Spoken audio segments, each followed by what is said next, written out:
আসসালামু আলাইকুম রহমতুল্লাহি ওয়া বারাকাতুহু। বিসমিল্লাহির রহমানির রহিম। কুল হুয়াল্লাহু আহাদ আল্লাহুস সামাদ লাম ইয়ালিদ ওয়া লাম ইউলাদ ওয়া লাম ইয়াকুল লাহু কুফুয়ান আহাদ।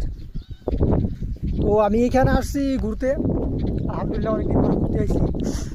আসার পরে একটা জিনিস দেখলাম, খুবই সাধারণ জিনিসটা, সেটা হলো গিয়া এই যে গাছটা।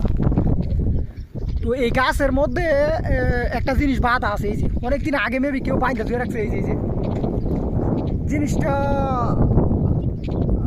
কি হইব আল্লাহ ভালো জানে। আমি যতদূর জানি এগুলো মানে কালো জাদুর কিছু জিনিসপত্র থাকে আর কি। এটা দুবাইতে কালো জাদু দিয়ে সবখানেই হয় কম বেশি। তো এই যে ম্যাটেরিয়ালটা, এইটা কী কারণে বাঁধছে, কার লাগে বাঁধছে, একমাত্র আল্লাহ ভালো জানে। জিনিসটা অনেকদিন আগে বাইন্ধে ধুয়ে রাখছে। তো আমি ইনশাল্লাহ এটা আল্লাহর রহমতে ধ্বংস করে দিব।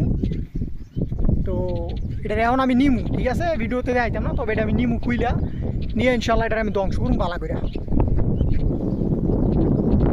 এই ব্ল্যাক ম্যাজিকের জিনিসগুলো দেখছি, এগুলা খুলতাছি, দেখতাছি যে এটার ভিতরে কি আছে। তো এখন ফাইনালি এটার ভিতর থেকে যে ম্যাটেরিয়ালগুলো আইছে, এই একটা খাতা, এই যে এখানে কারণ নাম লেখা আছে, নামটা আরবিতে আছে। আমি তো আরবি অতটা জানি না, তাই পড়তে পারতাছি না। একটা খাতা, একটা কাপড়, একটা পলিথিন, এগুলো এখন আমি নষ্ট করে এলাম, ফুইরালামো বা সিররা মাটির তলে রেখে দিম আর কি। তো আশা করি যার এই জাদুটা করাইছে আল্লাহর রহমতে ওর উপরে আর কোনো আসর পড়তো না ইনশাআল্লাহ। আল্লাহ করিম।